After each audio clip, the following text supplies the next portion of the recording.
मुख्यमंत्री देवेंद्र फडणवीस सध्या बोलतात, आपण थेट जाऊया। असं आहे की या प्रकरणाच्या संदर्भात सगळी माहिती मी मागवलेली आहे। महसूल विभाग असेल, IGR असेल, लँड रेकॉर्ड्स असतील, या संदर्भातली सगळी माहिती मी मागवलेली आहे। या संदर्भातले योग्य ते चौकशीचे आदेश देखील मी दिलेले आहेत आणि ही सगळी माहिती आणि जी काही प्राथमिक चौकशी आहे त्याच्या आधारावर या संदर्भात जी काही तुम्हाला सांगायचं आहे ते मी सांगणार आहे। त्यामुळे अद्याप माझ्याकडे पूर्ण माहिती आलेली नाही। प्रायमा फेसी जे मुद्दे समोर येत आहेत ते मुद्दे गंभीर आहेत, त्याच्यामुळे त्याची योग्य प्रकारची माहिती घेऊनच बोललं पाहिजे। त्या दृष्टीनं मी ही माहिती आज सगळी माझ्याकडे येणार आहे। ती माहिती आल्यानंतर तुम्हाला या संदर्भात शासनाची पुढची दिशा काय आहे, याच्यात कारवाई काय आहे, या सगळ्या गोष्टी सांगण्यात येतील। भ्रष्टाचाराचे आरोप करून असं आहे, पहिली गोष्ट अशी आहे की या संदर्भात उपमुख्यमंत्रीही अशा कुठल्या प्रकाराला पाठीशी घालतील असं माझं मत नाही।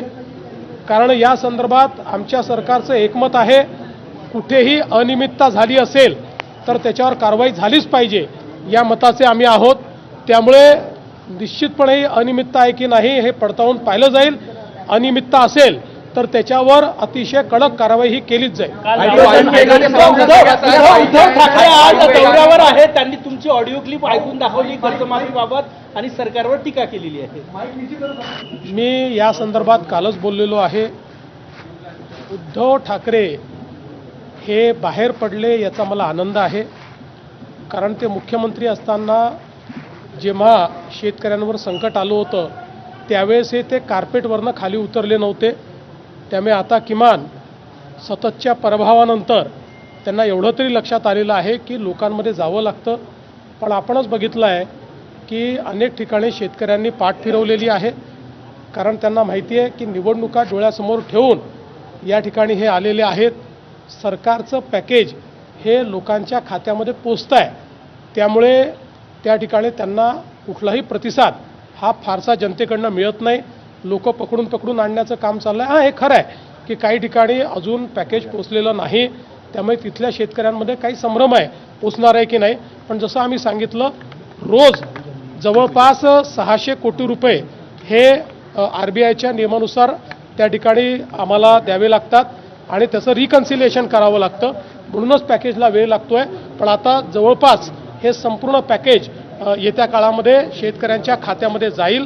त्यामुळे मला असं वाटत नाही की निवडणुकीच्या तोंडावर कितीही प्रयत्न केला तरी देखील उद्धव ठाकरेंना फार रिस्पॉन्स मिळेल। राहुल गांधी यांनी कामठीबाबत आरोप केले होते। आता कामठीचे काँग्रेसचे उमेदवार सुनील भोयर यांचंच मतदान 2 ठिकाणी नोंदणी झालेली आहे, ते व्हायरल झालेलं आहे। राहुल गांधी ज्यावेळेस हायड्रोजन बॉम्ब म्हणतात त्यावेळेस ती फुसकी त्या ठिकाणी लवंगी असते, हे आता सगळ्यांच्याच लक्षात आलं आहे। काल तर ते स्वतःच असे सापडलेले आहेत की त्यांनीच मॉर्फ केलेला फोटो दाखवला आहे असं काही चॅनल्सनी क्लिअर कट दाखवलेलं आहे। त्या चॅनल्सनी जाऊन त्या वोटरची पडताळणी केली, वोटर तिथेच सापडले। फक्त राहुल गांधींनी त्यांचा चेहरा दुसरा दाखवलेला आहे हे देखील त्या ठिकाणी लक्षात आलेलं आहे। त्यामुळे अशा प्रकारे हे जे काही राहुल गांधींचं काम चाललेलं आहे, कुठेतरी हा अजेंडा हा जो काही आमचे वेगवेगळ्या आमच्या देशामध्ये लोकशाही योग्य पद्धतीने नांदू नये असा विचार करणारे जे आंतरराष्ट्रीय फोर्सेस आहेत, या फोर्सेसची विचारसरणी आणि राहुल गांधी यांची विचारसरणी हे आता एकत्र पाहायला मिळते आहे। त्याच्यामध्ये कुठलाही भेद नाही आहे।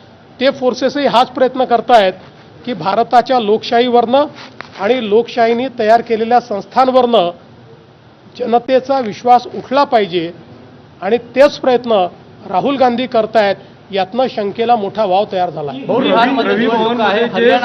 रवी भवनमध्ये जे काही बंगल्यांची दुरुस्ती होत्या मंत्र्यांची, त्यावर कोट्यावधी रुपयांचा खर्च केला जातो। 1-1 कोटी रुपये एका बंगल्यांच्या काय मला आता याची कल्पना नाही, हे माझं काम नाही। पण तुम्ही माहिती दिली आहे तर ती माहिती घेईन, PWD मिनिस्टर आणि PWD विभागाला विचारेन, कुठेही फालतू खर्च होणार नाही हे आम्ही त्या ठिकाणी एन्श्योर करू। राहुल गांधी ने हाइड्रोजन बॉम्ब के नाम से जो बम फोड़ा वो बम था ही नहीं, न उसमें आवाज़ थी, न उसमें ऊर्जा थी। ये तो छोटा लवंगी फटाका था। और मुझे ऐसा लगता है कि अब राहुल गांधी एक ऐसा एजेंडा चला रहे हैं जो एजेंडा इस देश में लोकतंत्र ठीक से नहीं चलना चाहिए, ऐसी जो बाहरी ताकतों का एजेंडा है, उस एजेंडा से राहुल गांधी का एजेंडा अब मिलता है। क्योंकि ये सारी बाहरी ताकतें यही प्रयास कर रही है कि भारत के लोकतंत्र से और भारत के संविधान से जनता का विश्वास उठ जाए। और इसी के लिए ये सारी बाहरी ताकतें भारत के संविधान ने तैयार की हुई जो अलग अलग संस्थाएं हैं, उन संस्थाओं पर क्वेश्चन मार्क तैयार हो, इस प्रकार का झूठा माहौल तैयार कर रही है, नैरेटिव तैयार कर रही है। और उसी नैरेटिव को राहुल गांधी चला रहे हैं। इससे दुख भरी बात क्या हो सकती है, जहां एक और हमारी सेना को भी जातिगत रूप से देखने का प्रयास राहुल गांधी करते हैं। तो मुझे समझ में नहीं आ रहा कि राहुल जी किसके लिए काम कर रहे हैं। सेना के ऊपर क्वेश्चन मार्क, संविधान के ऊपर क्वेश्चन मार्क, संविधान के संस्थाओं ने जो व्यवस्था खड़ी की है उसके ऊपर क्वेश्चन मार्क। ये एजेंडा किसका है, ये राहुल गांधी किसका एजेंडा चला रहे हैं, अब ये बिल्कुल स्पष्ट हो रहा है। हो सीसीआयला कापूस खरेदीसाठी